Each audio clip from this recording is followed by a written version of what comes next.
Radio Football Show with Burger King. Watch live at 5 p.m. weekdays on YouTube. Join the conversation on 0808 17 17 700. Talking Scottish football first.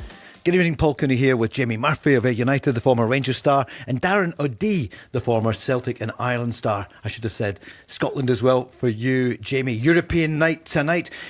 Porto up against Rangers. We'll hear from Danny Rule shortly. And Celtic at home to Utrecht, 8 o'clock tonight. It's going to be a full house. We'll bring you the team news, of course, and also the latest on transfers and what's the latest from both grounds. But I'm thinking, Jamie, with the English clubs all doing so well last night, let's hope for Rangers and Celtic tonight we can repeat what they did 24 hours ago. Yeah, here's hoping. Big games. I know Porto away is a tough one for Rangers. Yep. Porto have been flying in their league, so it'll be a difficult game, but Celtic will be looking at their game thinking that's one that we can go and win, and I'm sure everyone in Scotland wants them to win. Of course, thank you for that, Jamie. Yeah, bringing Glasgow and the West together. And of course, Porto, 9 wins out of 10, so it's quite a run there on. Rangers, 8 wins out of 8. Yeah, it's a daunting task. I mean, going away to Porto, big team, big stadium. I know there'll be players there at Rangers that have dealt with that before, but in the back of their head, they're not really playing for anything, so it might be a difficult night for Rangers. Darren, what are you thinking for Rangers and for Celtic? First of all, Celtic at home tonight. I mean, do you ever get a boost from that when you watch? We all watched the games last night. I love the one that shows you all the different. Ali was on it last night. See, Stephen Gerrard was on it as well, and they show you all the goals here, there, and everywhere. Does that help you? Does it make you want to achieve even more the next night if you're playing? Yeah, I think so. I think especially if you're on the cusp of potentially qualifying. Celtic been in that position, so yeah, I mean, you see the scenes last night at Benfica's game. It was absolutely incredible. If you haven't seen it, see it. You have to, 92 minutes. Absolutely incredible. The goalkeeper comes up for the free kick. What a header! Have you ever had such a good header in your life? Absolutely not. Absolutely not. So I'm looking forward to seeing Kasper Schmeichel attempt that at some point this evening. Hopefully take Celtic into the next round, but it'll be a very difficult game. And Vasilis Barkas back in town. I mean, he played brilliantly against Celtic in 2018. He had a really tough time, everyone knows it. But Jamie, that must have been so tough. It seems a long time ago, just 5 years ago during COVID, to come into a new country. I'm not making excuses for him. It didn't go well for him, but that must have been the toughest of times for that man, who's playing really well at the moment. I'm sure it was difficult. I think the transfer fee didn't help him. People were looking at £5 million for a goalie. You're expecting him to come in and be excellent straight away, and he just wasn't. I think that's the thing.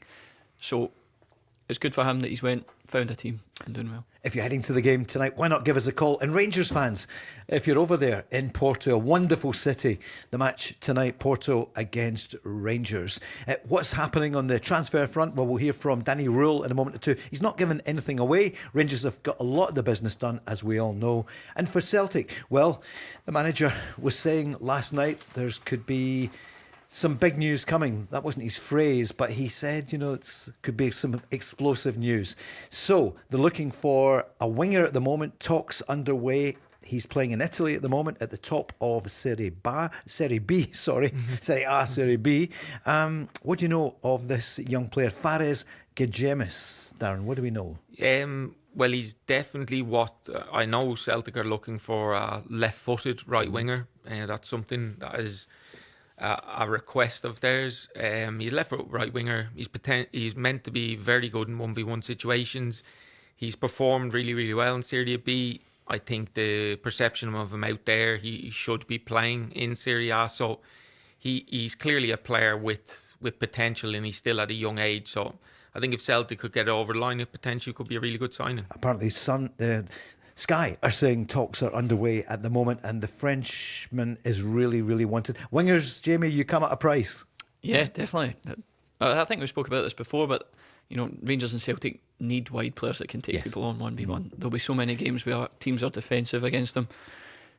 You need that winger to break the deadlock. I'm speaking up for wingers. Indeed. That's true. Crystal Palace's Jessurun Raksaki keeps coming up, Darren. Is there anything in it? We don't know the Crystal Palace man. He's been mentioned for Celtic, he's been mentioned for Rangers, but his name's coming up again today. Yeah, well, as I said, I looked at him at Swansea. I won't say anything too much that would get me in trouble, but I would imagine his agent is playing the field. That's what I think that's a nice way of putting it. So I wouldn't be surprised at all if you've seen him moving on deadline day an hour before.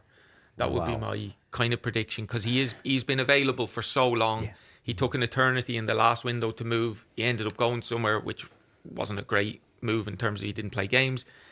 And it's dragging out, and that usually tells you there's an agent behind that. Sure is. The Herald is saying this afternoon a deal has been worked on for Damir Regic. We'll bring you more on that if it happens. Over at Rangers, Jamie, we're going to hear from Danny Rule. He was asked about signing Ryan Nadere from the second tier in Germany. A big front man, in fact. Let's hear from Danny Rule. He was asked about the German striker. What I can say is that he is a player from Hansa Rostock, and I will not speak about other players from other clubs today.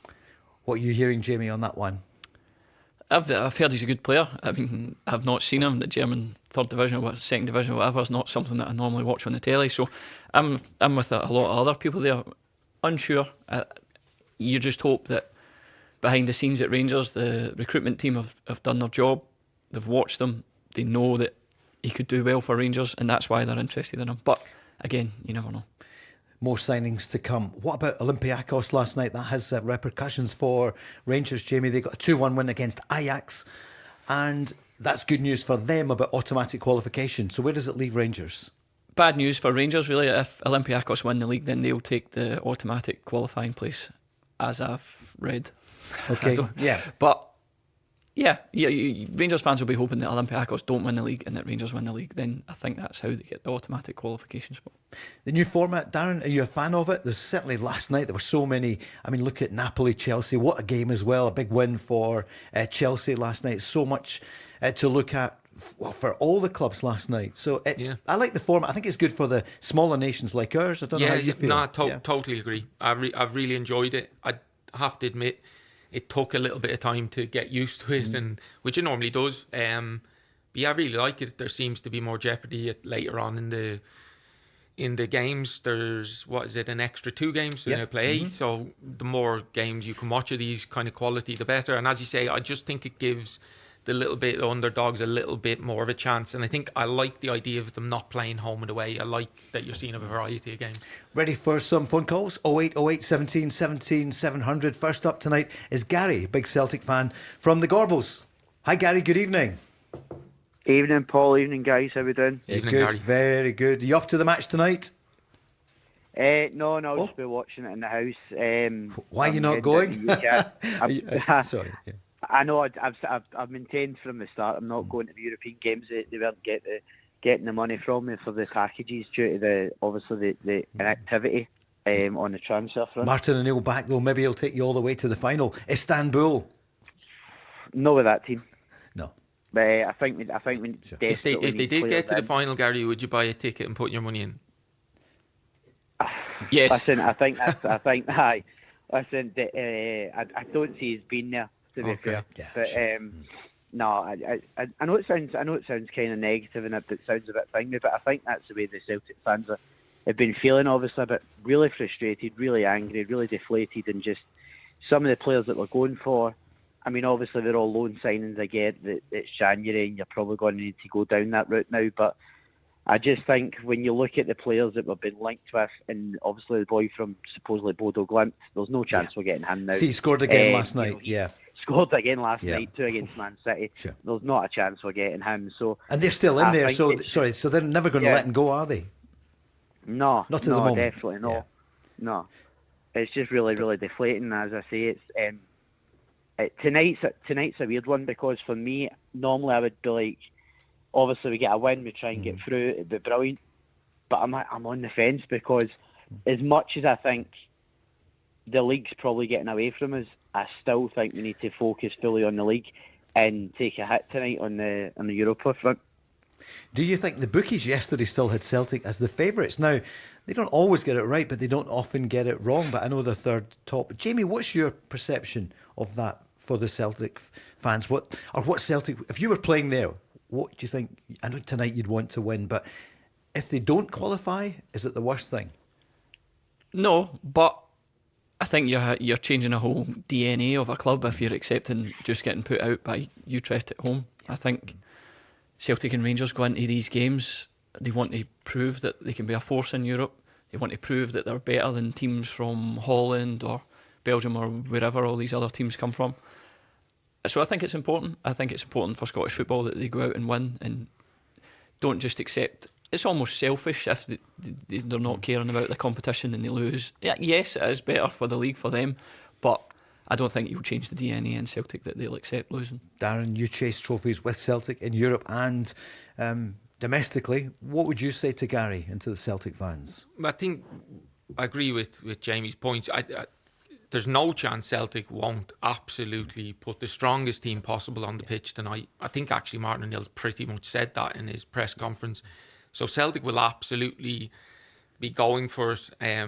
But I would say that's because they still have a live chance of progressing to the next round. I'd say the more interesting team selection is probably Danny Rowell at Rangers, because now with Olympiacos winning, there's not really much jeopardy on the line. And then he has a massive game at the weekend.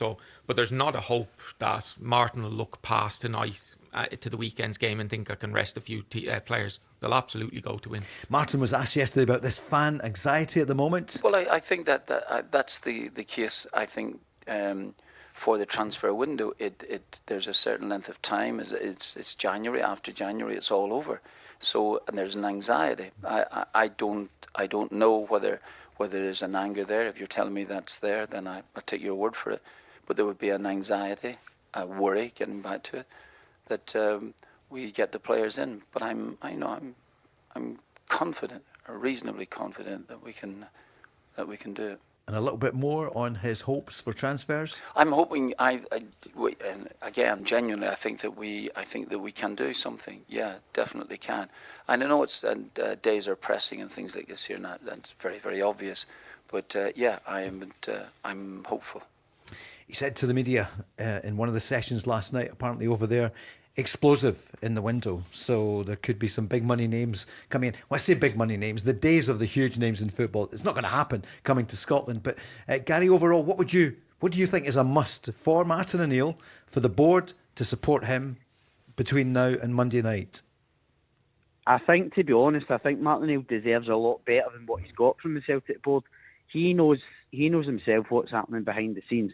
He's surely got to go to the hierarchy at Celtic and go, give me a chance at trying to win this league. Give me a chance at being successful between now and the end of the season, because at the end of the day, as I say, it's all loan signings, and even the players that we're after, the stats aren't great. You know, when you look at, I think even Vanchara, you know, apart from Sparta Prague numbers, the numbers aren't great, and obviously time will tell what will happen with him. But for me, as I say, I just think we need to bring in 4 or 5 bodies by the end of the play next week, and I don't see it happening. I think it will be 2, maybe 3, and I don't see any of them being wow signings, to be honest. 4 days to go, 4 or 5. What do you feel today, Darren? I asked you Tuesday night. What's your thoughts on it just now, on Celtic signing and how many? What do you think? You were involved in this until just last year, behind the scenes. It is complicated, it's difficult, but the Celtic fans deserve to get some more players in to help Martin O'Neill and to help them. Yeah, absolutely. I think they'll be lucky at this stage to get more than 3. My gut feel would say it'll probably be 2 to 3 players. I think the priority positions will be a right winger. Well, obviously they've been linked with 2, so that's not giving much away. But they've always been looking at a right winger, and I potentially either another front player, number 9, or a midfield player. It's difficult. I think the Celtic fans have made their feelings clear on this, and I totally understand it. The challenges Celtic will face right now with signing top level players, or wow signings if you want to say, is they can't present anything to a player who would sign on a 5-year deal. They don't even know who the manager is going to be next year. So I think that's why you'll see them lurking around those loan signings and shorter term signings, which I know isn't ideal, but ultimately that's where they're at. Yeah, they've ended up with a 5-month plan. Yeah. Because with Martin O'Neill, and thank goodness from a Celtic point of view that they got him back. He shouldn't have been allowed to go. I see today it looks as though Hellas Verona are going to get Kieran Bowie, £6 million deal. Would you like to see him come to Celtic? What do you feel, Gary? Yeah, that's definitely a player I would have liked to have seen come to the club, to be honest. I know we were obviously linked with Masonisi at Motherwell as well. Whether Stephen Welsh is a bargaining chip in there, I don't really know if that's going to happen now. But yeah, for me, I think it's great business for him in the first instance to get that kind of money for one of the players and I think he'll be a great player over there. Jamie, what do you feel on that? Sorry, on Bowie, what do you feel? I like him. I think he'll do really well. I think it's maybe disappointing for Scottish football that Rangers or Celtic haven't taken him. I was trying to rack my brain there and think when the last time Rangers and Celtic had an out-and-out number 9 that was Scottish. I think you've maybe gone back to Lee Griffiths, Chris Boyd. Sure. There isn't a reason that he couldn't go out and do that for Rangers. Yeah, he's maybe a slightly different type of player to they two in particular. How would you describe him? What's his style? He's a big lad, isn't he? I think all around. I think he's one of these strikers. He can run, he can hold it up, he can head it. He's got a bit of everything. I was going to say jack of all trades, but master of none. But he's not like that at all. Sure. He's a young player who's got potential, and I think that's why Italy want to take him. Darren, what do you feel? Go and play in Italy. Of course. Darren? Yeah, from what I've seen of him, he is a very young, talented boy. Yeah. I just would say I think the price tag, and bear in mind for the amount that he will be going to Italy for, if Celtic and Rangers come to the table, there's a premium on that, so it would be a fee higher than that. So 7 to 8 for a player. I'm not saying it's not worth it. Time will tell, but that'll probably be the reason they haven't. And that was heavy on Adam Ida, for example, wasn't it? I mean, he wasn't an £8 million player, I don't think, when he came in on loan. I know he scored in the cup final, but then the price went up and up over the summer. And Josh Mulligan, Gary, as you know, looks as though Forest want him, Leeds United want him, and I know he could have been at Rangers if Barry Ferguson had been the manager. And arguably, maybe Celtic should have looked at Mulligan in the summer. Yeah, I think, as I say, there's some great talent in Scottish football, and as I say, like the lure of Italy. And who can blame the boy, Jackie, for going to Serie A and kind of, you know, when you look at that element of Scottish players that's went there, like Lewis Ferguson and Josh Doig and Henderson as well, Jackie. It's a great lifestyle. Like you could easily go to Celtic and Rangers and be a success, but you could also flip the other way and go and end up like David Turnbull and having to go down to League One in England kind of thing. Let's hear a bit more from Martin Hill. I want to ask you something else about the numbers of players in here and the importance of having not just a good squad, but some depth in the squad for Europe and domestic. Genuinely, I'm not sure, and I think that would really depend on reinforcements coming in and the quality of reinforcement. I think I said to you before last week, you can get people in, and I could get numbers in. Whether that improves the squad or not is a separate thing. So we're trying to get as much quality as we can, if it's possible, but we actually need both. But I think we do need the numbers as well. And about the deeper squads, that's exactly what we do. If we were lucky enough to get through, you're going to play at least a couple of games, and there's no midweek break. That's the problem. So you don't get a chance to do anything. It's just game rest, and you do need a proper squad for that. Not that it was something that was discussed after the game in Bologna, but I felt that I thought with the red card in the game at Hearts, I thought we stuck it out. We stuck it out as much as anything else, but the team were out on their feet. Gary, what did you make of the draw at the weekend, and what about Chavanchara? Yeah, I think it was an opportunity missed, as Callum McGregor says. It was obviously gutted, as we all were. That I just thought it was a shocking decision to send Austin Trusty off. I think it all hinged on that. To be fair, I think if Austin Trusty stays on the park, I think we see out the game. It's that kind of Martin Neil grit that he's brought back to the club. I think if Trusty stays in the park, then we win the game. And I think it shows how threadbare our squad is, that we're struggling to beat Hearts. And no offence to them, because they're 6 points clear and they deserve to be, but at the end of the day, that's 3 times we've played them now, and 3 times we've failed to beat them. So I don't see how we're going to topple them in the last couple of games, and then you've obviously got to try and catch Rangers as well as Hearts. I see the Hearts chief executive, Andrew McKinlay, suggested that VAR, there should have been consultation with the fans in Scotland before it was introduced. But it's too late now, isn't it, Jamie? VAR's here to stay. Oh, yeah, definitely. Speaking back on that decision, I did think it was a little bit harsh. I mean, the ball is going away from the goal. The angle they showed the referee was from behind the goal. It was hard to see who. I think it was, I can't remember, there was someone else coming across. Dane Murray, that's the one. And Scales was coming from behind. Yeah. So they kept saying Scales is not going to get there. But then I was thinking about the other centre half maybe coming across. But yeah, I think these things happen. Sometimes VAR does re-referee the game. I think that's what we don't want. But it seems to be doing it a lot more. Clear and obvious, and it wasn't, but they got involved. Listen, we've talked about it all week. Can I ask you about Harvey Barnes, because Gary's also a Newcastle United fan, as you know, Jamie. What about Harvey Barnes? He's playing so well for you. Do you think he'll play for Scotland? Will he be in the World Cup? Yeah.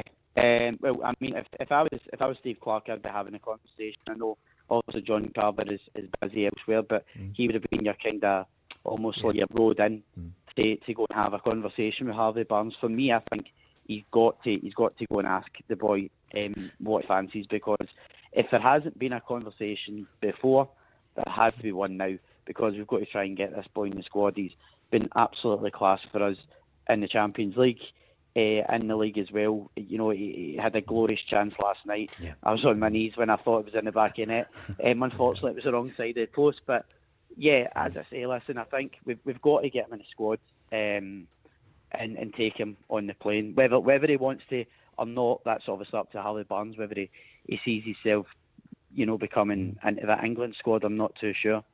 Jamie, what's your instinct? Is he going to be on the plane?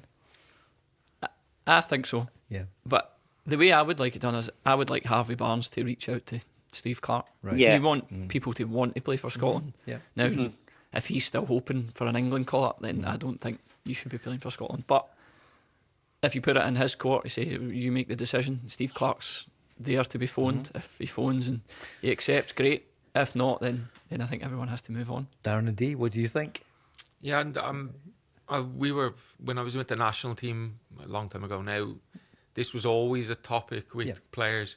And I think the way Jamie summarised it, I think once there's a feeling that the player wants to be involved, it's not a problem. It's if the country is chasing the player, I think it doesn't reflect well on the squad that you have. So I agree with Jamie. I would like to see him take the first steps, but you would have a serious player in your hands if you could do it. Gary, final point. What's your scoreline tonight? Celtic against Utrecht. What do you think? I think we will probably overcome it. I'm hoping that Barkas is not going to have the game of his life tonight. Just wait and see. I think Celtic will come through 2-1. And Porto Rangers. But I don't know. I can't remember where Porto are in the. I think they're already through. So I think that's a bit of a dead rubber. But listen, Rangers are playing well enough that they could easily go over there and maybe get a point, to be honest. So maybe a one each. Gary, thanks a million. 0808 17 17. Thanks, Gary. Cheers. 700. And tonight we Paul Cooney in the company of Darren O'Dea and also Jamie Murphy. Jamie, you missed the game last weekend of Ayr United. An injury. What's the news? It was a groin injury, as I recall, last week. What's the verdict? Yeah, a little groin injury. A couple of weeks, I think. It's probably going to be a struggle for me for the next little bit, but it's at my age, it's part of it. You just need to deal with it and move on. 35 or 36. Some big results over last weekend. It was a good one for Partick Thistle, wasn't it? With St Johnstone then losing. So, and I know that was but for St Johnstone, that's the big game tomorrow night. Those two coming together. It is. Obviously, we were supposed to play St Johnstone the other night, but the weather called that off. So they're getting ready. A couple of days for them to get ready for their game tomorrow night. So it's a good one to watch. I'm sure there'll be plenty of people tuned in. It's a big one. I mean, it doesn't get any bigger in our league at the minute. It's great competition, isn't it? I mean, St Johnstone's looked to be not running away with it early on, Darren, but it's beginning to narrow now. And from a neutral point of view, it's what you want to see. Yeah, I think that league always is just so tight, always. But yeah, you're right. St Johnstone early on in the season, it certainly looked like they were going to run away with it. Partick Thistle, I think the remit of Partick Thistle is probably to keep them in the league. They've obviously had a cut in budget, but Mark Wilson has got them up flying at the top of the league. So it doesn't say the championship is always full of surprises, and I think you'll see a few more before the end of the season. Certainly will. Tonight we'll see Rangers in action against Porto over there. So, dead rubber, no such thing if you're playing for Rangers. Danny Rule was asked, what's he looking for then in the game tonight? A clean sheet. Yeah, I said this after the Ludogorets game. With a clean sheet in Europe, you have always a chance to win games. We know this team tomorrow have weapons. We start tomorrow, and we will see tomorrow as well why they are at top of the table, why they took a lot of points. And they have pressure tomorrow. Yeah, they want to come through direct. I think that is also on. I think they will come with a lot of energy to the beginning of the game. We have to be well organized. We have to understand when we have to press high, when we have to stay deep and compact. I think if you find the balance right and then we find our moments, then we have a chance to get something. But we need 100%. If we don't come to our 100%, then it will be tough tomorrow. He was pretty straightforward there, Jimmy, wasn't he? Initially, he wants a clean sheet. Yeah, and I think that's going to be difficult to do. I mean, Porto doing really well, doing well in the Europa League as well. I mean, I think they might need a win just to reassure that they're going to get through, but it's going to be a tough game for Rangers. I think Rangers would bite your hand off for a clean sheet. Sure would. Let's hear a bit more from the manager. What about bids coming in for the players at the moment? What's the latest in the transfer front? Yeah, I think at first we take the positive thing that other clubs are interested in our players. Yeah, this is always also a part. On the other side, we are very clear. I think we will keep our best players. We have big goals this season. We are in 2 competitions and we need our best players. And think we spoke about we want to strengthen our squad and not make it weaker. And then we are very clear what we want to do. He was also asked, this was last night, is the squad strong enough as we are, 4 days before the end of the window? Yeah, I think in the last weeks we showed that we can win a lot of games. I think we faced nearly every opponent in this time, all the strong opponents. We did really well as a group. We took points now in Europe. I think tomorrow we'll have a big challenge ahead. Yeah, you feel it when you come in the stadium. This is amazing. I was 8 years ago here with Leipzig. I know the stadium, and but I look to the faces from my players, and you see the excitement. Everyone wants to play, but for me, it's also important to have a little bit rotation because we have still the Sunday game in our head. I think this is normal, but we want to perform tomorrow on our best level. We will face our opponent. They have also run. I think from the last 10 games, they won 9 and 1 draw. A lot of clean sheets, well organized, well coached. Francesco did a fantastic job here so far. Everything is on, and we want to be part from a good game tomorrow. Jamie, what are you hearing there? He's talking about the game, but also about the squad. Yeah, he's saying things are good. People want to play, which is always a good thing. If you've got a squad of players who want to play and want to do well, you're probably going to do well. I mean, I know you're talking about maybe 1 or 2 coming in, but if the squad he's got now should be good enough to do well for him and compete for the league, and I think they probably will. Sterling, Rice, Barron, Cornelius and Suter all sidelined, and Joe Rothwell a doubt with the side already eliminated. Joe Rothwell could well be on his way to a championship club shortly. They've had a fair number of injuries actually, Rangers, when you hear that list, Darren. Yeah, and that's why it's probably a tricky one for Danny Rowe because, I mean, Porto away, you can't completely dismantle your starting 11, no matter how strong your squad is, because ultimately you could get really hurt. And I'm sure loads of players, regardless of whether they've something to play for, you'd want to play out in Porto and against Porto and test yourself. Of course you do. But the reality of it is, from his point of view, the game that they have to win is back here on Sunday. So it is a tough one. I'd say it's a very, very tough one to pick a team that can kind of compete out in Porto but ultimately get you as fresh as possible for Sunday. Max Aarons was in front of the media as well last night in Porto, and he said this is going to be some test. Yeah, I think it's a really good test for us, to be honest. A team that's top of their league. They look a an experience and a strong team. So I think it's a good test to see how far we've came as well. Because not so long ago, obviously, at the start of this competition, there was difficult moments. So I think we've had good games, and we're definitely confident at the moment. What do you make of Max Aarons so far at Rangers? He's done all right.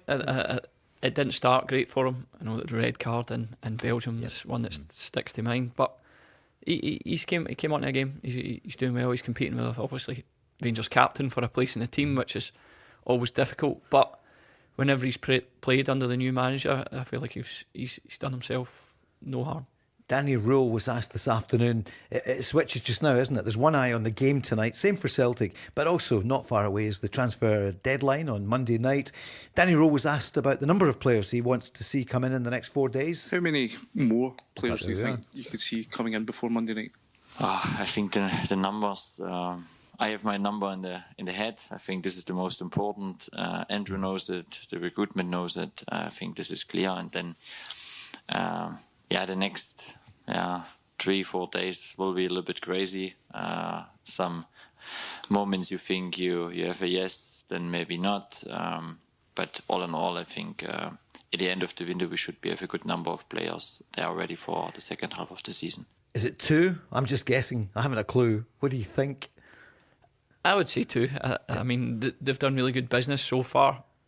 But really good business from the outside. We've yet to see if these players are going to come in and do well or not. But they got a lot of business done early, and it takes a bit of pressure off the end of the window when you know that you've already got a couple of signings in the door. Darren, any thoughts on how many will come in?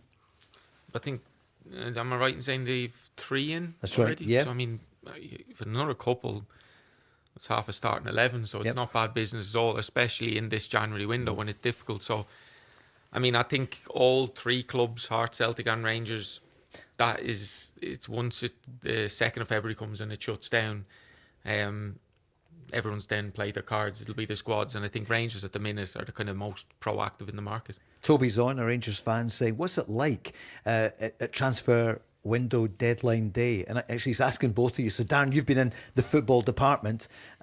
What's it like as the clock ticks down, the fans are demanding new signings? The pressure must really be on. Yeah, actually, it was so I did a year of it. So the first window I did, the summer window in, I'm sure it was 24, 25. Yeah. It's as stressful as, as a footballer, I couldn't relate anything as stressful in playing football to experiencing what it's like at that side. Because it is a 3-month window in the summer. In January, it's 1-month window. Sure. But while the window's open, it's non-stop. You're taking phone calls. With my job, when I was more moving players out, I would start the morning taking calls in Korea. I'd be up at 4 a.m. You would work in Europe in the afternoon, and then the evening it would be somewhere in LA. Wow. So it was literally like a 24-hour job, and the reality is you have to be accessible at all times. Once you get to the deadline day, you want to be done basically, but invariably you're not.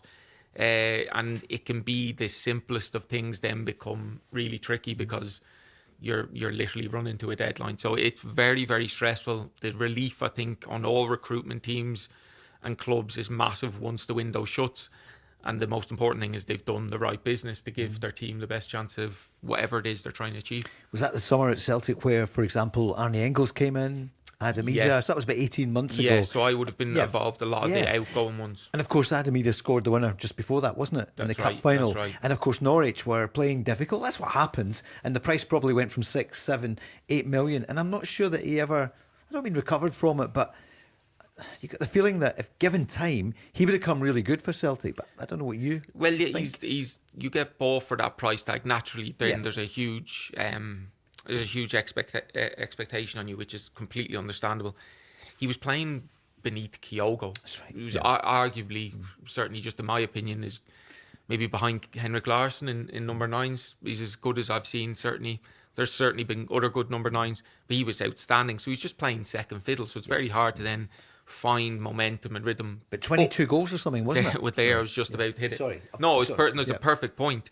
He scored 22 goals and deemed as a second choice number 9, deemed as say failure is a strong word, but that's the expectation of Celtic and Rangers. So he actually did pretty well up in Celtic, scored big goals, scored Champions League goals that won cup finals. So it's just the expectation is huge. Who thought it was a good idea to sell him just before the Kairat Almaty game? Can you say? Maybe you can't, but... you obviously don't know the story. That it was me that bought him at Swansea. He got, I don't know if I've told this story, he got taken off at half-time against, I'm sure it was Kairat Almaty. Yep. And I sent a text at half-time to say, look, I don't know if this is being a bit cheeky, but can I ask the question? And kind of grew arms and legs from there. There was a lot happened there was maybe a few weeks between then, before the deal concluded, but I was very much at the forefront of it. Wow. Of course, so he went to Swansea because he had scored, as we said, 22 goals. And at the start of this season, Peter Grant was saying Charlie Mulgrew on this show, they both said they thought he would score 30 goals. And we'll never know now, but he'd gone to Swansea. I saw him score just the other week. He's a brilliant player. Yeah. Yeah, I mean, do Celtic regret selling him?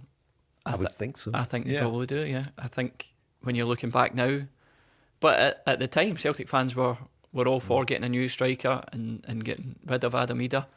The problem is they never signed the striker to replace him. So, I mean, it's a lot of money to turn down if Celtic were going to turn it down, but they did leave themselves short. Toby, I hope that answers it, because, I mean, you're working morning, noon and night. I get it. You're dealing with the Far East, the Middle East, I suppose Middle East a bit as well, America, all over the world. Jamie, you've not been involved in that yet, I don't think, although maybe you were transferred late on during a window. Yeah, I've had a couple of near misses on the last day, and then I had one where I actually went through. At the start of my career, it was all about you had to get to the place, so I think it was Blackpool. Made a bid early on in my career, and I didn't really want to go. The contract wasn't great and all that kind of stuff, but your bags were packed ready just in case something was happening. And then towards the end of my career, I went out on loan, and it was literally an email at 10 o'clock at night. You signed the email, sent it back, and that was it, done. You didn't have the world went electronic, basically, is what I'm going to say. But yeah, it was nervous for a player as well, because you want to see who's coming in your team. Is there a winger coming in? Is it a striker? Is it someone in my position? Do I know them? Have I heard stories about them? So there's a lot going on in a footballer's mind in the last day of the window. There'll be a lot going on in the mind of Bowie at Hibs, because Verona, I'm just looking at the latest on that. We'll tell you more after this. With Burger King. Yep, busy night tonight. Everyone heading. Lots of Dutch fans in town today ahead of the game. Utrecht seem to be in great spirits, Darren, around the bars and... I nearly said clubs. There was no clubs. It was the coffee shops this afternoon in Glasgow. No, you won't see me around many bars anyway. So I've not seen them, but I've heard, and hopefully they're having a good time. Indeed, in the coffee shops, European nights, nothing like it. I mean, look, we've talked about Champions League ad nauseum. It's not to be for anyone this season. Hopefully for the Scottish champions next season. Who's it going to be? Is it Hearts? Is it going to be Rangers or Celtic? Should we look at the Kairat Almaty result slightly differently after last night, 3-2 at Arsenal? So they lost. But Jamie, not a bad result for the team that everyone said, my goodness, they might not score a goal in this competition. Yeah, well, I mean, you could say it's a good night for them. They still lost, but I know Champions League's a lot of the time for these teams about experiences. Mm-hmm. They've had the chance to go to the Emirates. I'm sure they've played another couple of big teams as well. And for the players, I think you learn from it. I think that's the big thing about the Champions League. When Rangers and Celtic are in it, their players will get better by playing in it. So when you're not in it, you're taking a step back. Mark's on asking, what's your team for tonight? We'll maybe get that in a moment or two for both of you. What's your Celtic team? What's your Rangers team? Let's hear from, one of the scorers from the weekend, Benjamin Nygren, speaking. What would it mean to him and to Celtic if they qualify? No, we would be very happy, of course, if we go through. And everyone knows that it hasn't been as we've all wanted. Of course, we wanted to play in the biggest competition, but we can still make a lot out of this season, and tomorrow is a very important game. And his manager Martin O'Neill spoke about tonight's opposition. For whatever it is, we put ourselves into this position, but we have to win the game. It's as simple as that, and if we do win the game, we can get through. It's not as easy as that. We have... I've had a look at them, and despite their recent records, these boys can play. They're definitely a very decent side, coming here with nothing to concern themselves, just probably thinking, let's go out and enjoy it. And that's a danger in itself. But they can play. You give them an opportunity, and they will cause you problems. They played against a very, very talented Porto side, and should have won that game. And so perhaps maybe they drew it, but that was their own disappointment. Anyway, it's but as you say, it's set up. We have to try and win. But winning football matches is not easy for us. Darren, yeah, that's a good reminder from Martin O'Neill that they did so well, came close against Porto, and we know how well they're playing. Celtic lineup tonight, what do you think he's going to do? I heard you say earlier on that they're going to go for it. They have to. Yeah. They'll, in whatever Martin O'Neill's eyes is the strongest team, I think that's the team he'll put out. I think you'll be Kasper Schmeichel in goal, no surprises there.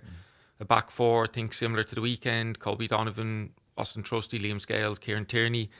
I wonders the one place I think where he has options to change is in midfield. So obviously at the weekend it was Callum McGregor, Arne Engels and Nygren, but I think he might find a way of playing Hatate, and under Martin they've also played 4-2-3-1 and played Hatate as that 10. So I wonder would he put in Bernardo beside Callum McGregor and Hatate in front of them, and then you're looking at a front three of Tanetki and Maeda, Yang. And Yang, yeah.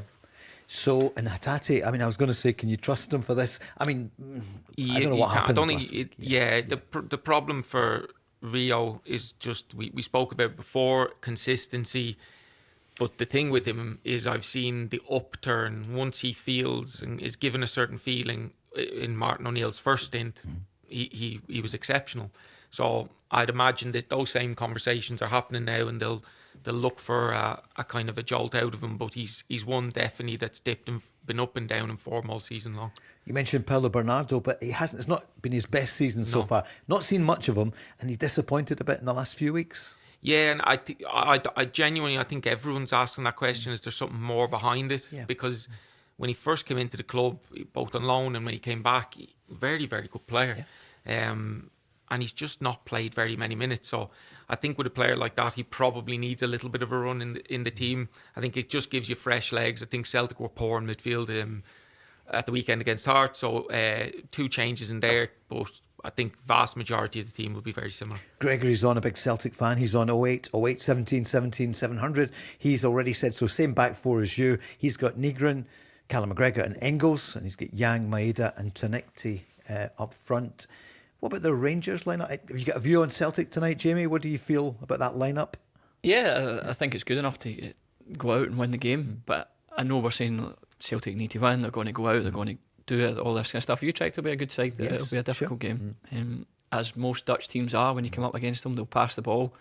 I know Celtic have had a good result against Feyenoord away during the season, but it was a tough game, so I think we'll expect that again tonight. And Bologna was a good one as well. Look, I know they were 2 up, but down to 10 men for so long.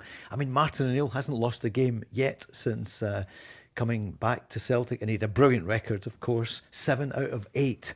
And when was that? End of October, November into December. Quite a few people coming on saying they're interested there in the Adam Ida story, of course, because he went to Swansea, where you were assistant manager, you were coach there with Alan Sheehan. Assistant manager, Assistant manager. Interesting story. Okay, so a few comments coming in on that one, because Adam Ida, but it's the season of ifs, buts and maybes for Celtic. But I guess with Martin, he'll be saying, look, this is where Celtic is at the moment. There's a lot still to go for. What about for Rangers tonight? What would your team be, Jamie Murphy, if you were Danny Rowe? I would make a few changes. Whether he goes with a back 5 or a back 4, I'm not sure, but I think it's a good opportunity to get the new signings playing a bit more. So I think he'll do that. So I've went for Butland, Aaron's at right back, in for Tavernier, Chiga, Fernandes, Magoma, Chukwani playing again, Diamandi maybe in for Raskin, just a little bit of a rest. Bajrami as well, and who's not had many minutes but can come in and do a job. I would still keep Olsen in the team, get him another run out. Kasama back on the left, and then Miovski up front. I think Chamiti's maybe still injured. Yeah, of course. He speaks about Chamiti. I should have known there. He's suspended, of course, having been sent off last week. So I should have known that. Yeah, Rob would have known that. Jim White would have known that one. Of course, I should have.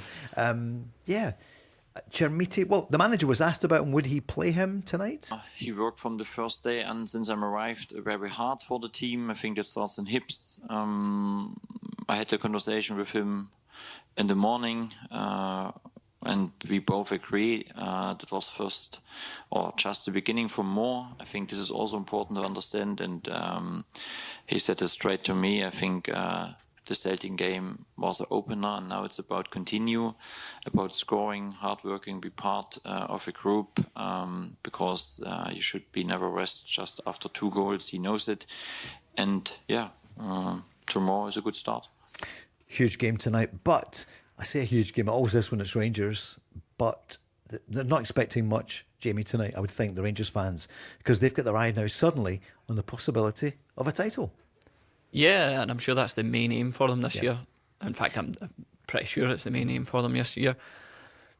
It's going to be a difficult game. I don't think there's any doubt about that. Porto doing really well in their league.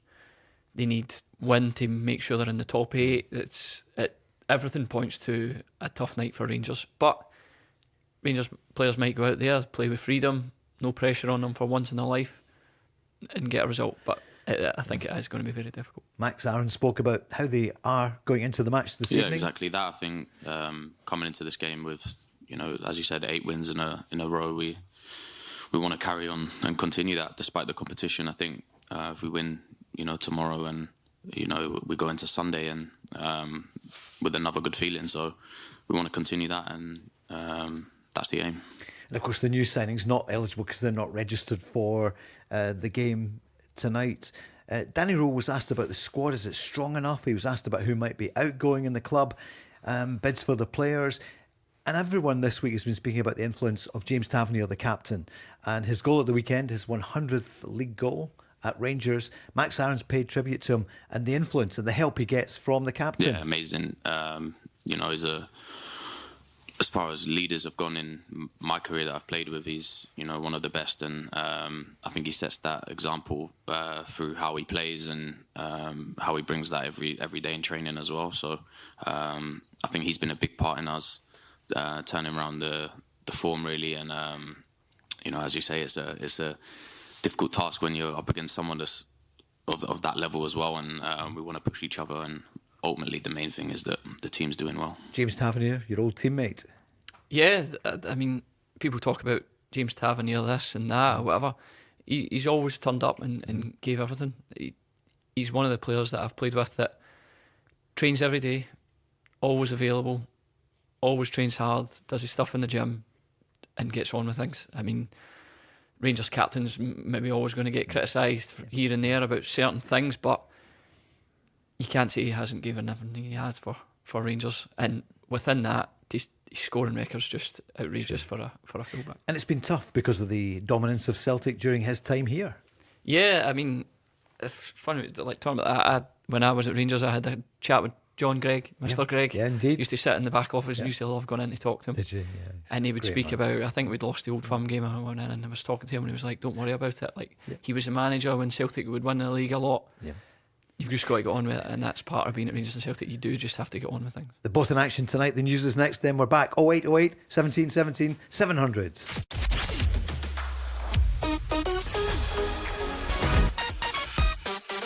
The Go Radio Football Show with Burger King. Watch live at 5 p.m. weekdays on YouTube. Join the conversation on 0808 17 17 700. Talking Scottish football first. Gary in the first hour, not going to the Celtic Utrecht game tonight. He wanted Champions League. It's not to be. Will he get it next season, or is it going to be Rangers or Hearts?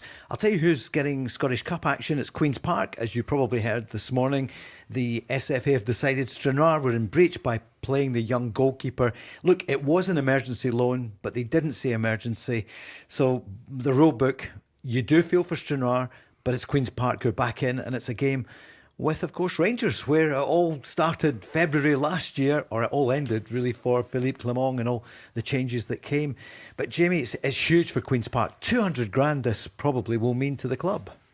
It's huge, yeah. I mean, as you're talking there, I'm just feeling of the disappointment for Stranraer, getting through a tie and then getting put out on a technicality. But I get it, the rules are there for a reason, so everyone's unhappy about it, apart from Queen's Park, who are ready to go, I'm sure, for the next round.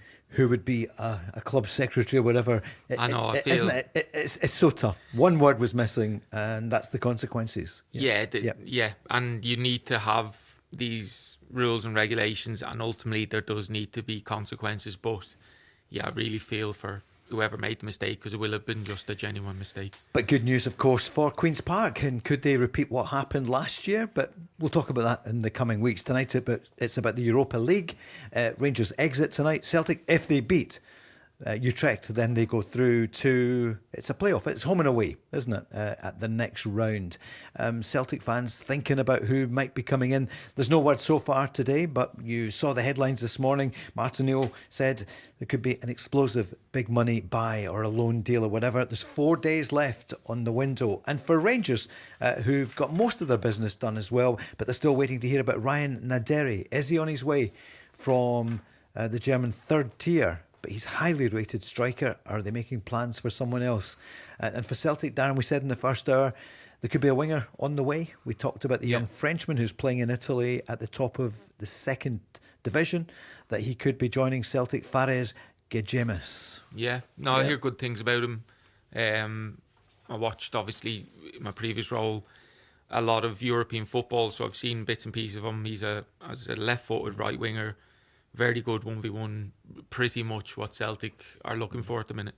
And I see that Celtic and Sunderland are among the clubs considering a move for a defender, the Lecce defender, Antonio Gallio. So I don't know about him. I don't know if you do. I know no, you don't less know. about that one. You don't know every defender in Europe. No, not quite. Not quite. Not all of them. He's a left back. I know that. Yeah. Well done. Great. Back near home, Josh Fowler. Some news that looks as though it looks as though he's move. going to St Johnstone. That's the reports from everywhere, all over the internet. So I think it'll be a really good signing for St Johnstone. I think he's scored 19 goals in 25 games so far this season, which is great, especially for a younger player. He's one that could do well and go again, but I think St Johnstone really pushing for the league. I think that's one that will help him. Not such good news for Queen's Park, but of course they've got money coming in as well with the Scottish Cup. What a move for him it could be if St Johnstone come up. Well, yeah, that's clearly St Johnstone's plans. We spoke about earlier in the programme. They felt like they were on their way there. They've kind of had a sticky patch in recent period, but I think a signing like that can just all of a sudden take you on to the next level, and that's certainly the plan with a signing like that. What can you teach Martin O'Neill? 73 years young, he's been in the game for so long. Well, he was asked yesterday about Europe, and what's he learning from it, even at his stage? I have, in the sense the European matches are important, and it would be nice to get through to a knockout stage if we could do that. And I think sometimes the more the European games you can play, if you can afford to do it, is you can learn so much from it. I mean, my own views in the 3 matches that I've played in Europe, learning each time. Teams with different formations, all that type of stuff, strengths, weaknesses, and it's great. And it's a great old experience for some of the younger lads as well too. And his last game was in December 2004, and look at some of the players: Paolo Maldini, Kaka, Andrei Shevchenko, and of course they went on then to get to the final, of course, following year with AC Milan. Phenomenal, isn't it? That was his last game in charge at Celtic Park. Is that right? Yeah, in Europe. Wow. Yeah, phenomenal. What a team that they were up against. Celtic played against AC Milan, felt nearly every year back then in the kind of early 2000s, but that's a long time. Shows you, he's saying, though, I learned from the game. Obviously, Michelin was a tough one, but he did so well against Feyenoord. Yeah. Listen, ironically, his best performances of, I know Bologna, but Bologna was a good performance in the context of it going down to 10 men. Feyenoord was fantastic. I think Michelin probably just came too soon in his reign. But he's galvanised the European campaign. It was something that was, I wouldn't say written off, but not far from it. And he's all of a sudden kind of picked up results that now sees them with a chance of going into the qualifiers, or an extra qualifier if you like. So it's a big night for Celtic, and as I said, I don't think they'll do anything but go full tilt at it. How much did you enjoy the big European nights when you were playing? Yeah, they are. I think at both clubs they're the pinnacle. They're the pinnacle, really. Of course, the games between Celtic and Rangers kind of take on a life of themselves. But I suppose when we were growing up as players in the academy, that was always what was discussed about playing in the Champions League. It was obviously about winning cups and leagues, but really it was always about playing in the Champions League. So when when you actually go and actually do it and achieve it, it was more than just doing it. It was literally like a kind of an ambition of the club for you. And obviously when I was growing up at Celtic, I was fortunate enough to be kind of led by Tommy Burns, and that was literally his dream for all of us, was to be playing at the highest level for Celtic. What was it like learning at the feet of the late, great, he was a wonderful man, Tommy Burns? Yeah, incredible. I don't know what I could really say that hasn't been said already.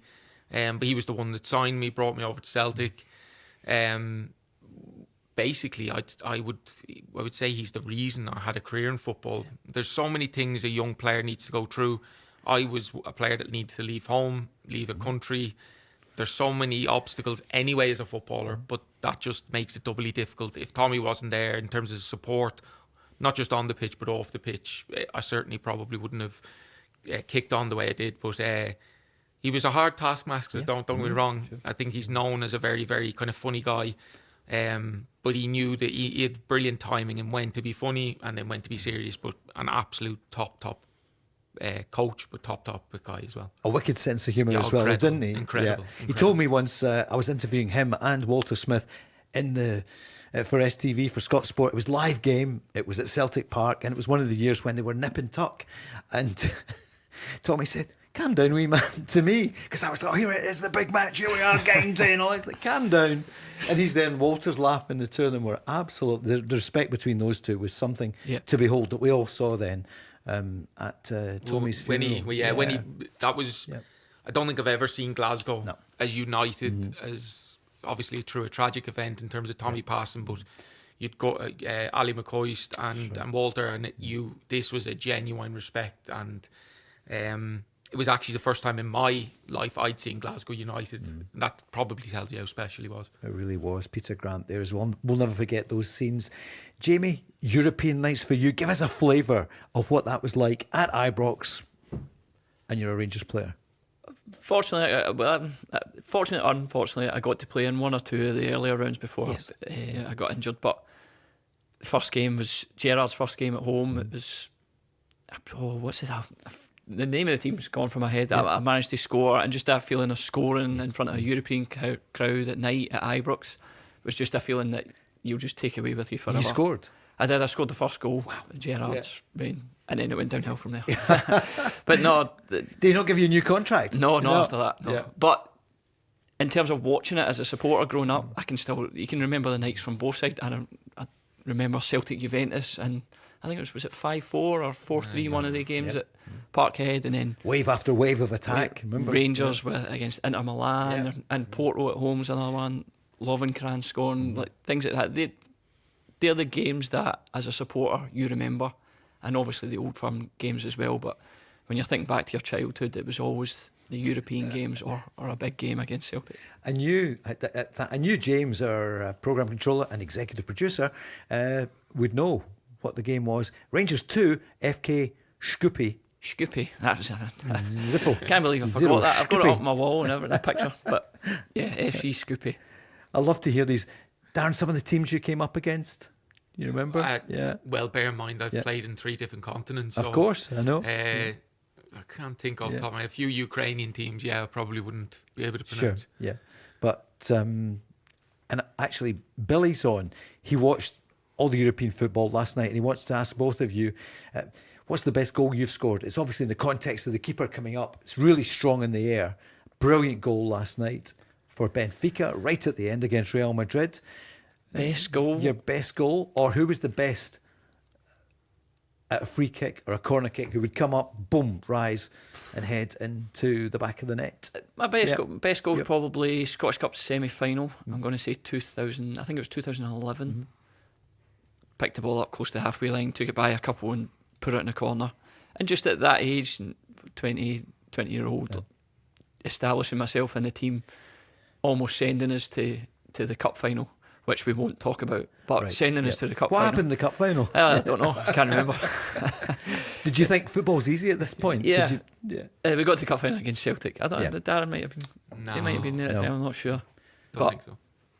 3-0. 3-0 Celtic on a wet, rainy day at Hampden in the Scottish Cup final. So we talk about the semi-final. But your semi-final's one you'll never forget. Yeah, my dad's still got a picture of me celebrating the goal up in his house. So that's good. Brilliant. Brilliant. Darren, have you got that picture up in your house? No, maybe not. Yeah. Of Jamie Yeah, scoring? yeah. Because you two played against each other. Yeah, absolutely. Yeah, I don't have many goals, so I wouldn't even be able to fill a wall with pictures of my goals. I think naturally I obviously scored against Rangers in the League Cup final in 2009.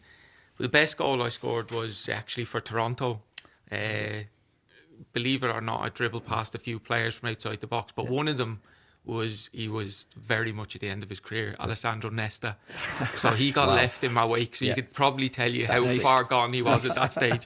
But that was probably my best goal. It's the Go Radio Football Show with Burger King. Paul Cooney here with Darren O'Dea and Jamie Murphy on a European night, when some of the headlines are that Hibs are seriously considering Hellas Verona's offer of around £6 million for Kieran Bowie. Fulham, of course, they'll share in it. They would get a quarter of it because they got him for £600,000. What a piece of business. Elsewhere, I'm hearing Rangers are reluctant to sell Oliver Antman despite an inquiry from Feyenoord.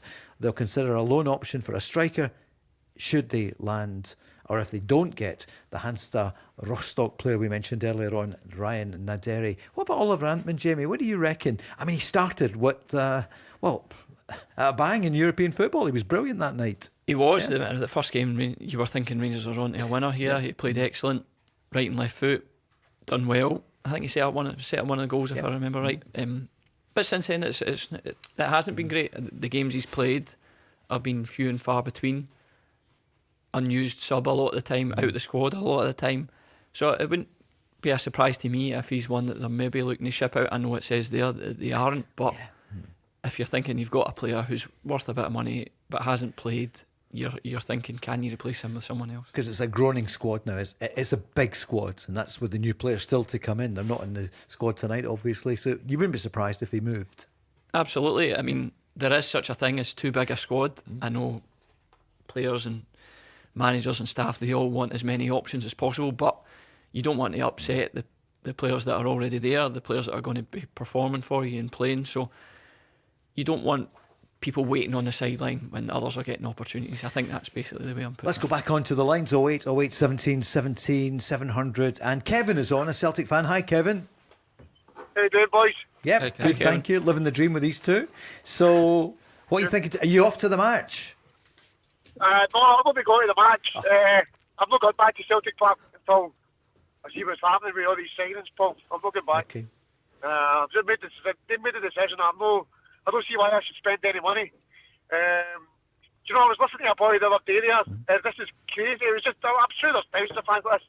But he says, Celtic took more money off me on the trip to Dundee than they've spent in the transfer window. That's the reality. Fans are spending more money going to a football game than Celtic are spending on players. How much was your trip to Dundee? Yeah. It doesn't matter. If the trip to Dundee was 50 quid, it's more than being spent, man. It's not spent a penny. Loans at the moment, which does cost the money, but you're right, I'm not going to sit here and defend it, because you're right, 75 million in the bank. It's really hard. Well, you couldn't defend it, I would say. Kevin, earlier on with Gary as well, who normally goes to the games, he's not going tonight either. Aye. Yeah. No, there'll be plenty of fans like that, Paul. And do you know what? It's a hard one for me. It's really, really hard, because I want to be there for Martin O'Neill, but at the end of the day, the fans are getting. It's just embarrassing. I mean, we're out for this boy Redditch now. Yeah. And it looks like Celtic have waited to the last minute, and it looks like RB Leipzig are going to nip in and steal him. I think the only thing with RB Leipzig, RB Salzburg, to do is they've agreed personal terms with the player, but they can't agree a fee with the club. So that's kind of hot. So it looks like they're going to miss it on him. And it's just really frustrating, because we're gambling with 40 odd million Champions League money. We're gambling with even getting the Champions League qualifiers. They've already said they're going to finish second. Sure. And Motherwell are riding our coattails. So, listen, it doesn't say we might even finish fourth. I'm not even being funny. But Motherwell are only 5 points behind us, and they're playing, arguably, in my opinion, they're playing the best football, brandy football in Scotland right now, Motherwell, in my opinion. I think they're a brilliant team to watch. So, the Celtic board need to get their finger out. I thought it would have been done by now, and it's disappointing it's not been done. I just want to finish after thanking Big Dan a day, by the way. I've not spoke to you before. Thanks for everything you gave your club, big man.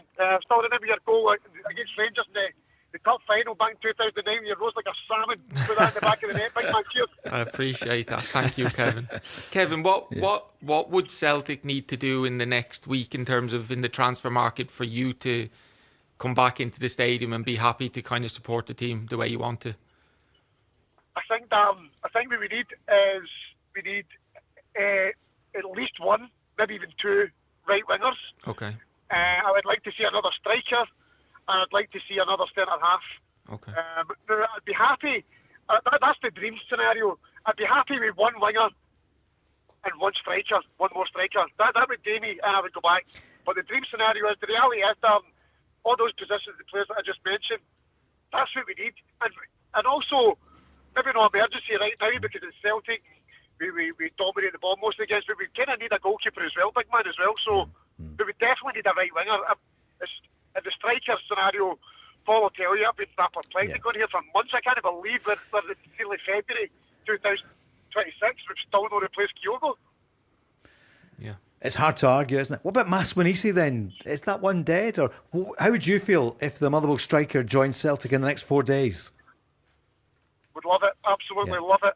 I'd pick the big man up and drive to Celtic Park. I think he's brilliant. But the thing is with Maswanisi is that Celtic, I never know so much Rangers, by the way, so I've got to give credit where it's due. The Rangers board have backed the manager, so credit to them. But Celtic, knowing Celtic, will say, it's only Motherwell. We'll try and fleece them.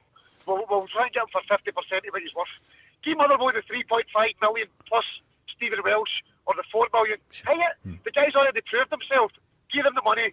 What's 4 million when you've got 75 million in the bank? And he scored 16 goals this season. And Celtic, of course, that's been one of the issues, not scoring enough goals. Kevin Chara in there. But Darren, your latest thoughts? I know I asked you earlier in the week. Now that the window is going to slam shut in 4 days, Maswanisi? Listen, I've not seen enough of him, but just by definition of the goals he scored, yes, of course he should be a player, and he's in your league. I think what's stopping Celtic. Listen, I agree with you in terms of Kevin, your assessment of the squad. I just think if I was to really simplify it, Celtic need to find more goals in their team. They're not scoring enough. Martin O'Neill has been in for 10 domestic games. He's had 7 clean sheets. That's why they're winning games. So when they've not played well against St Mirren, Callum McGregor scores late. When they've not played well against Falkirk were excellent. They've always got 1 goal in them. Really, if you want to be a title-winning team, you need goals. And usually Celtic have abundance of them, but they don't at the minute. So I think the top end of the pitch is where they really need the most players. Spot on. And it's been like that for most of the season. I mean, if you look at it, even under Wilfred Nancy, dominated the first half, first 60 minutes against Hearts, dominated 45 minutes against Rangers, dominated 45 minutes against Dundee United, went on to lose because we didn't take our chances. It's been abundantly clear all season. So the West London v Celtic, I'm not arguing that January you're not going to get Class A or maybe the Class B strikers in because they'll all be fighting for their clubs, fighting for maybe European positions, or maybe there's good strikers that clubs fight for against relegation battles because they want to let them go. But you can't tell me there are any strikers out there in South America or Italy, Germany, Holland, America, USA. They could come out here and score goals. I mean, how come Motherwell, Hearts and Rangers are going to spending money willy-nilly and we're sitting here with 2 loan players in? It's just so disappointing. Kevin, Kevin, for next season, so Football Insider today is saying Stevie Clarke is on the list of names being considered by Celtic to be the next manager. What do you think? What would you feel? Well, I'm not sure how to answer that question. See, in terms of international football, he did absolutely fantastic. And I can remember he did a great job at Kelly. But he's been away from club management for so long, it's like, God, there's a big difference between club management and international football. I'm not sure what the 2 boys think. But I'm not sure. Jamie, he's been away from club football that long, I'm not sure. I mean, what a job he did at Kilmarnock. We know that. Third top of the table. And then Scotland, 3 tournaments on the trot. Yeah, I know what Kevin's saying about it being different, but I think with Steve Clarke, you have to remember where he was before Scotland. He was in club football. He was in at Chelsea. working West behind Brom. Mourinho, West Brom, Reading was another one. It's a kind of manager that suits Celtic. I'm not saying that in terms of the style of football he plays, but I think the style of football he plays with Scotland I'm pretty sure it would be 100% be different than the football he would play at Celtic. Now I know Scotland are winning, but they're doing it in a different way. I don't think it's a bad one. I think it's certainly one that Celtic should consider. Sorry. Darren, what do you feel? Listen, my admiration for Steve Clarke is through the roof, but I just don't see that happening. I don't see it happening probably, and this, I do not know Steve Clarke, so I apologise if I'm speaking for him here.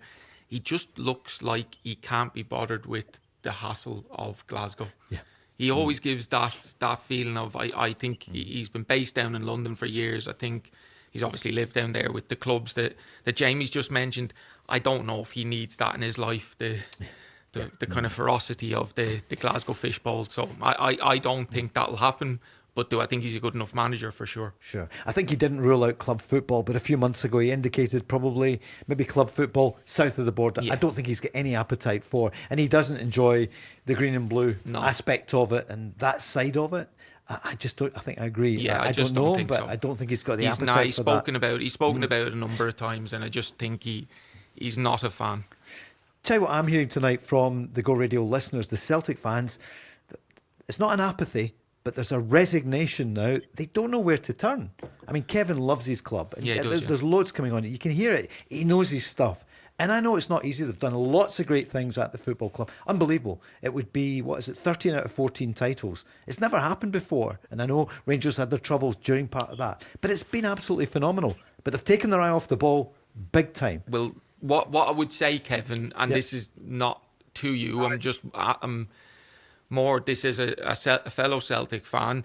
My worry is whatever happens in these next 4 or 5 days, and I hope your kind of requests of players coming in happens and everyone is happy. But if they are to do that, or if they aren't to do that, the only way, in my opinion, Celtic win the league is if Celtic Park is rocking. And at the minute, it isn't, for multiple reasons, and that is not aimed at Celtic supporters for any. It's absolutely not. I just think there has to be some sort of unity, and I know that needs to come from all different angles, from Celtic's angle in particular, and obviously fans. I think there is a want to kind of put things right, but my biggest worry for them now is there's not that unity of fan base, which is clearly a massive part of the club. Kevin, thanks so much for your call. Thank you. Bye-bye. Bye-bye. Cheers.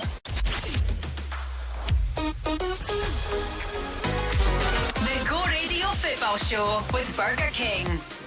Looking forward to the weekend, but before it, we've got the games tonight. Rangers in Porto, Celtic at home to Utrecht. We will give you the team news as soon as we hear it. And indeed, if there's any transfer activity, it's unlikely to come in, though, Jamie, during the European games tonight. But business goes on morning, noon and night, but just not fast enough for the Celtic fans. And I think the Rangers fans as well. Now the fact that you're second top of the table, your old team, your boyhood team, you can't taste it yet, but suddenly there's a chance for the Champions League and the 30 to 40 million pounds for next season that they might invest even a bit more in the next 4 days. Yeah, it's went from being a really, really bad season for Rangers to looking a lot more positive, put it that way. I think with Rangers, maybe not Celtic at the minute, but particularly with Rangers, you want them to be competing. Rangers fans, want them to be competing for the league every year. There was a few years there where it was getting to Christmas and the league was always over, almost over. So the fact that they're competing, I know they were competing last year to this point, and that's, I think, the only worry for Rangers, that they get to this point, they're doing well, and then it drops off. Rangers fans will be wanting to see their team do well for the rest of the season, which is not what happened last year. Team news just about 10 minutes away ahead of the games tonight. What about the weekend? Can I ask you both about some of the big games in the Premiership? Killie against Aberdeen. And Darren, you first on that one for Kilmarnock. They so badly, I mean, obviously with Neil McCann, Billy Dodds and co looking for that bounce. Second bottom of the table, 14 points, just 3 points ahead of Livy. Yeah, well, every game now for Kilmarnock is huge, especially home games. So I think Neil McCann, obviously they had a poor result last weekend. I know there was a kind of few contentious decisions in it. Yeah. as I said, I saw, or I was part of the squad when Neil McCann came into Dundee. He certainly knows how to get a jump out of the squad. But I think he'd be desperate to get a win under his belt to build some sort of momentum. And Aberdeen, Pierre Leaven will be in charge, but by all accounts, you hear that there's potentially another manager on the horizon. So his kind of attention to it, I'm sure he'll give it absolutely everything. But I believe there's going to be a different manager in place in the coming weeks or so. It's a pity in a way that, you know, he's not going to get the chance because he's done so well. Is that 3 times now he's been in charge at Certainly Aberdeen? been a few, yeah. Why not give him it till the end of the season? Look, it's Dave Cormack's, it's his baby, the club. He's put so much money in, but so many different managers that they need stability. This time tomorrow night, we'll be with Sheffield Timber bringing the the predictions for the weekend. What would your prediction be, Darren, for that one, Killie Aberdeen? I think I'll go 1 each. I'll go for the draw on that one, the elusive win, escaping Neil McCann, maybe. We'll see. I think I'm going to go for 2-1 Kilmarnock. I mean, Kilmarnock, they're going to have to get wins to stay in the division, and I think they've got to be looking at their home games, so I'm sure they'll be going all out for that one. Jamie, what about your old team Motherwell, playing at Livingston? 4th, top of the table, 40 points for Yen Astle Berkus, his team, up against Livingston on 11 points. There's a massive gap. Yeah, as Kevin said before, they're one of the best teams to watch in the SPL. Whenever they're on the telly, I make sure I tune in just to watch their style of football and learn a bit from how they do it and stuff. But I think it's going to be too much for Livingston, them going there. New Astro, ball can get past. It's not one of these. We used to talk about Livingston being a poor pitch and it was a difficult place to go to. It's almost the complete opposite now with the pitch being the way it is. So I've went for 3-0 Motherwell. 3-0, another smile for Bertil Askew, you reckon? What do you feel, Darren? Yeah, I think it'll be comfortable for Motherwell. I just think the way they play, I believe, would Davy Martindale be suspended for the game? Of course, he did get the... Yeah, which won't help Livingston. But I just think watching Motherwell, they're just in such control in games. I think it'd be very difficult for Livingston, so I would envisage a 2-0 win for Motherwell. I see he was interviewed, I think, on the BBC, and he was saying, look, I think it'd be brilliant if Derek McKinlay and Hearts win the league, just because of the fact the dominance, he said about the Old Firm. Obviously, Celtic's dominance for over a decade, Rangers winning in 2021, but it would move to Edinburgh. So if they win it, well, we'll find out. Are they going to win at Dundee United? Jamie, what do you reckon of the weekend? Dundee United against Hearts? I think it'll be a tough one. I mean, Dundee United are a good side, good, strong, physical side. I know they've had a couple of games called off recently, Dundee United. Whether that freshens them up or not, I'm not sure. But I'm going to go for a draw on that one. I'm going for 1 each. What do you think, Darren, on that one? I don't think there'll be many goals in it. I think both teams will be quite solid, and I just think Hearts have enough. I think they'll get over the line, so it's 1-0 I'd have in my head for Hearts. Even without, of course, Lawrence Shankland, because we're thinking of Scotland as well, but he'll be back, obviously, in time, we would imagine, for the run. In fact, he will be. Yeah. Is that about 6 to 8 weeks. That's right, yeah, so probably 6. It's already been 5 or 6 2 or weeks. 3, It is, yeah, so maybe 4 or 5 weeks. And obviously, Cammy Devlin as well. What about St Mirren? Did you give us your scoreline? Sorry, Jamie, on that one. Did you go for a draw? 1-0 St Mirren. 1-0. You're going for St Mirren in the St Mirren Dundee game. Gosh, St Mirren would love to get the win because they're 10th at the moment. 19 points. Darren, what do you reckon? Yeah, I feel sorry for St Mirren because they've had this high, which is an incredible high of winning the League Cup mid-season, and they've just kind of fallen off. They've fallen off in terms of their form, but I know Stephen Robinson really well. He's a fantastic manager. The job he's done there is just incredible. I think it'll just take a little bit of time, and I'm talking about now, where they'll get over their win, if you like, over the hangover, and I think they'll get back to winning ways. 2-1. Aberdeen were mentioned for Stephen Robinson, but it's gone quiet. Could we see him turning up with the black blazer and the red tie? I don't know. I don't believe so, but I just don't understand how you can look further than him. Is the job he has done both at Motherwell and at St Mirren. And this is, by the way, people talk about results being the most important thing. He has got them at both clubs. But then if you actually look at it from a bigger piece, he's brought through younger players. He's had to cut budgets at times in different clubs. He knows how to run a club. I think he's a no-brainer. But I think sometimes you have the kind of, you're able to look right across Europe, and sometimes the ones that haven't worked in the country just look a little bit more attractive for some reason. That's a good way of putting it. It's strange, Jamie, isn't it? We often say, Darren, on this programme about it, that we think anyone from these islands, look, and this is not in any way, I don't care what anyone's nationality is. My grandfather came from Ireland, came over here and was, welcomed in this country, and we've all been given an opportunity. And then, the children's children. So we're open to everyone. But at the moment, if you're Scottish or Irish or whatever, there's not as many here. They tend to look elsewhere. The Rangers one was the example, and they went to Russell Martin. No harm to him, but they ignored the Barry Ferguson, or I can't think who else might have been in then, Jamie. But you do feel if you've got experience elsewhere, maybe not at the top level, but they look at it, maybe the presentations are different, better or whatever. I don't understand it. Yeah, I've always kind of felt a little bit like that at bigger clubs, that British players or Irish players, they're all not looked down upon, but if they see a signing with a fancy name from another country and it gets fans excited and stuff, that means more to them. I'm not saying all clubs are like this, but there is a little bit of that in there, like a shiny new toy. People that they've never came up on their radar before, and you see them, think, oh, he could be good, he could be. Where you've got a player down the road or whoever who's doing just as good a job. I get it. There's different ways of doing things, but I would certainly like a little bit more representation from here. Sunday for the big two being Hibs against Rangers, Celtic against Falkirk. What do you reckon, Jamie? I don't like to ask you ahead of a game when they're both playing tonight, but what's your feeling for Hibs Rangers? I think Rangers will carry on their form from the league. I think with the game tonight, maybe they'll change a few and rest a couple. I think they'll go on and win that game. I think Hibs, particularly without Kieran Bowie, maybe without Josh Mulligan, we don't know. It'll be a tough one, but it is a notorious place to go, Easter Road. Yep. So it is going to be difficult, but I still think Rangers will come out on top. Darren, what do you feel?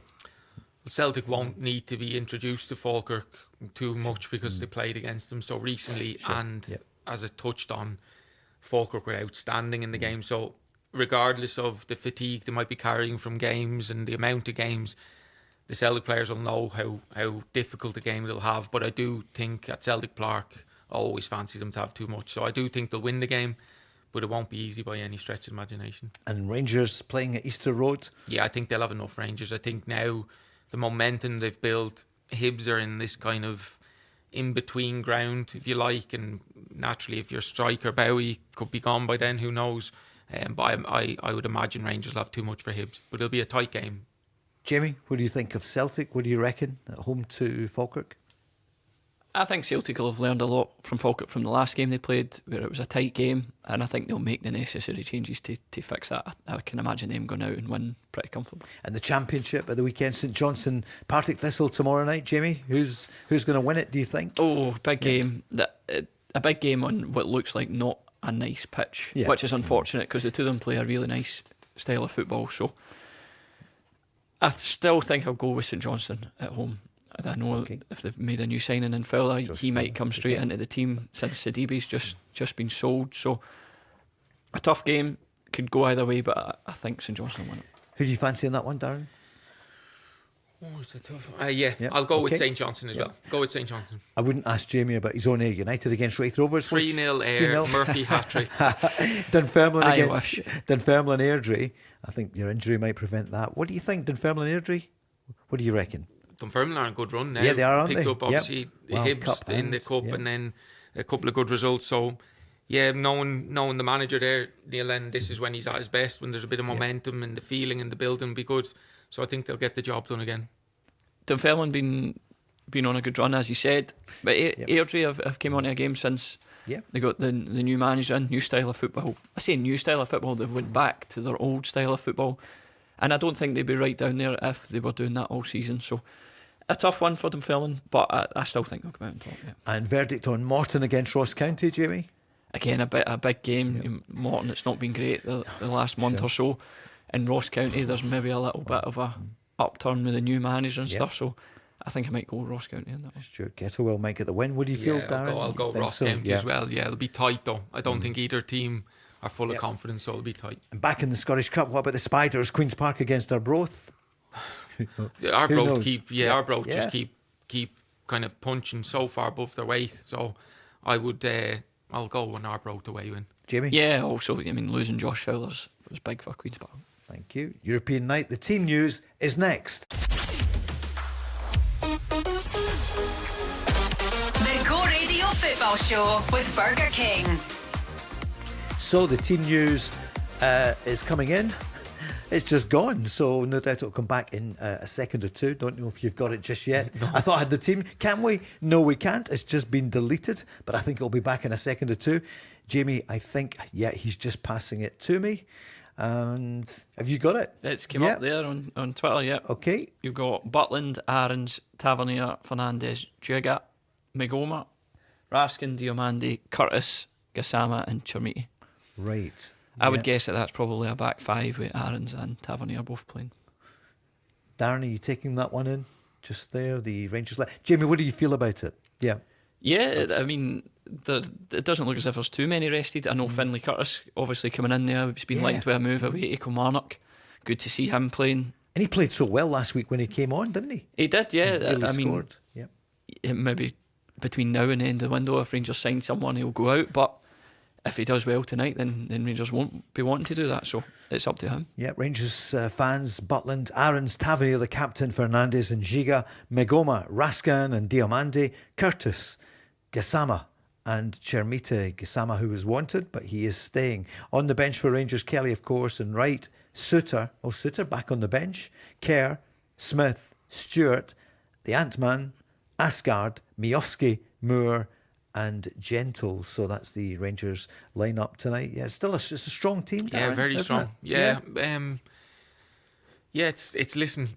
People you naturally think because of the game on Sunday they might rest players. The reality is you try to qualify for European competitions, and I know certainly I'd assume Jamie's the same.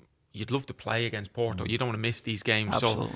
So I thought they might make more changes, but fair play to Daniel Roll. He wants to go after it, and rightly so.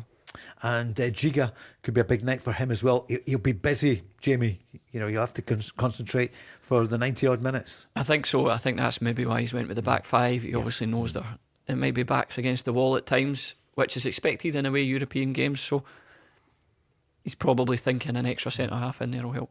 Porto against Rangers. Celtic starting lineup is out now as well. Schmeichel, of course, in goals. Donovan, Trusty, Scales and Tierney. So it's ticks in your predictions. Yeah. McGregor, Engels and Negrin. That's what he's gone for. Yeah. Yang and Tonekti with Maeda. So that's the Celtic lineup. Schmeichel, Donovan, Trusty, Scales and Tierney. McGregor, Engels and Negrin. Yang, Tonekti and Maeda. Yeah, same team as Hearts, other than Kvanchara obviously out because he's not eligible. Bringing Tonekti in, and obviously Dyson then through the middle. So no, again, that's obviously in Martin's eyes. He's played the team against Hearts, and now tonight, that's obviously kind of what he feels now at the minute is the strongest team. Yang took his goal well, didn't it? I know Shavanchara did so well on Sunday at Tynecastle. He did, yeah. Well, he had an okay game, but then had the moment that strikers get judged off. He had a wow moment that created the goal, and he did fantastic well linking into the game, then driving down the side, showed really, really good speed, and Yang does fantastic well to kind of get a run on the full back of Hearts and in the middle of the goal and gets a tap in. But really good. Yang's come on to a really good game this season. He's had to play. He's probably always been seen as a backup choice, but he's built his way nicely into the team and has done really well. Martin, you spoke about the opposition tonight. For whatever it is, we put ourselves into this position, but we have to win the game. It's as simple as that. And if we do win the game, we can get through. It's not as easy as that. We have. I've had a look at them, and despite their recent records, these boys can play. You know, they're definitely a very decent side, coming here with nothing to concern themselves, just probably thinking, let's go out and enjoy it. And that's a danger in itself. But they can play. You give them an opportunity, and they will cause you problems.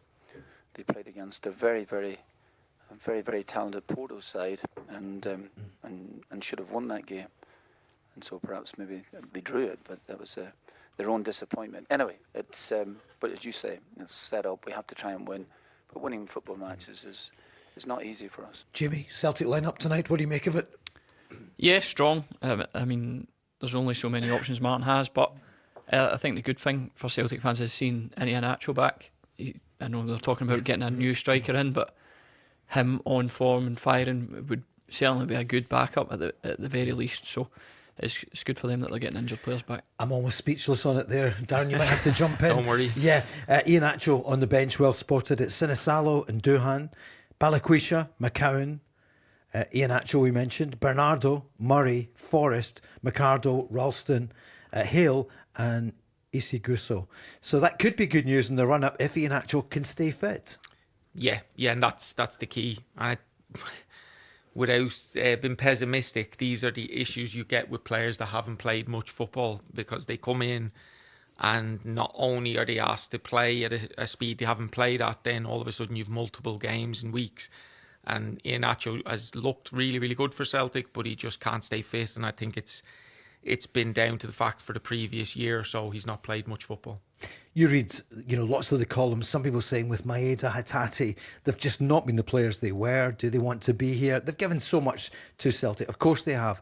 Dyson Maeda tonight, is his name written on this one that he pops up and scores and helps to put Celtic through to the next stage in Europe?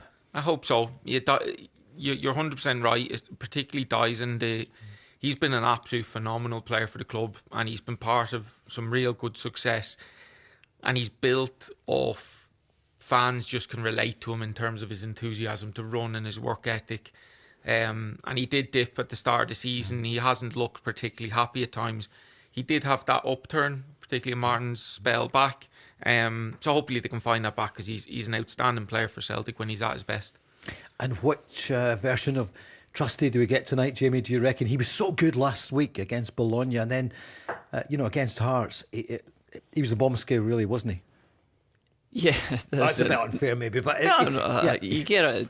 It's just a football term, but in terms of big games for him, I know Sunday was a big game, but it's in an away stadium. A big game at home for him's huge. You don't want to be getting the crowd on your back. And I don't think he will. I mean, I don't know him personally, but I feel like he'll go out and try and prove a couple of people wrong. Darren? Yeah, it's probably been it's been synonymous with his Celtic career. I've seen him have incredible performances. Off the top of my head, he went at home to Leipzig. He was outstanding. Away to Atalanta, he put on an absolute clinic of how to defend the box, along with other players. And then he just has these moments. I can picture him at Dens Park making a mistake a couple of years ago. He's obviously just got that in his game where he can just become a little bit slack. But when he's concentrated, he's a very, very good defender. So hopefully, I don't think tonight he'll need to be reminded. He knows he's playing against good opposition in a very big game. Hopefully he brings his best game with him. Jordan's on, a big Rangers fan, saying, Jamie, surely tonight Raskin will see the best of him. He thinks this could be a night where they need him. Calm head. He likes playing the number 6 position. I think I don't know what you feel, but it could be a big night. He reckons, watch for Raskin. He thinks he's going to be outstanding this evening.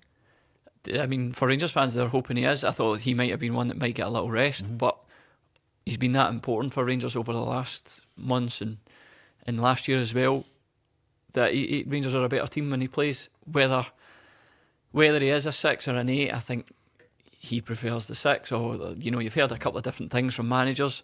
I like him when he's going forward, he's pressing. I think he's seen the goal he created at Parkhead, pushing into the box, scoring, assisting. I think that suits him. Now, if he's not happy with that and wants to play another position, then you can't really argue with that. But he'll need to be disciplined a little bit as well tonight. There's no point in going gung-ho. Do you think he's staying, or is this his second last game maybe for Rangers? Because he could be worth, £10 million? I think he stays till the summer. I don't know if there's been an agreement there behind the scenes or whatever.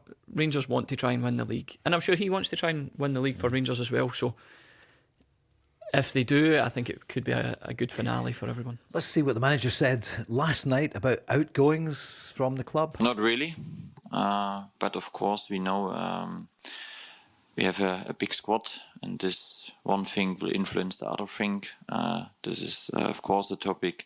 But general, the new signings will, not influence the final decision making from our side. I think we go forward. If we can do something, we will do it. But let's see. I think still some days to go. And then in the end, we will see on Monday where we are. So that Rangers lineup, Darren, what do you reckon? It's going to be a really tough game. Good game. We're going to be watching both, I would imagine. Yeah. Well, yeah, Well, you'll be trying to. probably more on Celtic. But yeah, no, it's a fantastic game. As I said, playing against Porto, brilliant test for the Rangers players.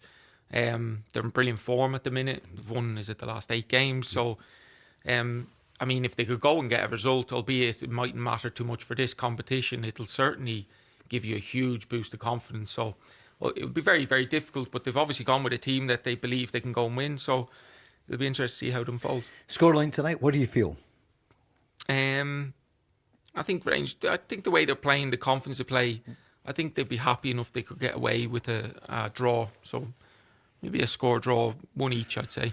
Jamie, what do you feel? We'll go for a defensive masterclass. 0-0. No, well, either. Our Rangers fans should be happy with that. Absolutely. Benjamin Nygren, who scored last weekend, was asked about the importance of this game tonight and going on in Europe, and he reminded people about the size of Celtic. Yeah, and I said it before I came here. I think Celtic had everything.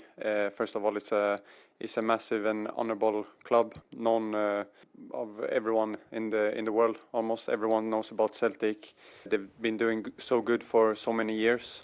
Yeah, and like I said, a massive club should do well in many competitions. Jamie, how do you think Celtic will do tonight? I think Celtic will win. Yeah, I think it'll be one of the nights, one of the European nights at Parkhead where the ball just seems to get sucked towards the goal. I feel like it's going to be one of them, and Celtic will come out on top. An Eagles job, one of those nights before your time. What do you reckon, Darren?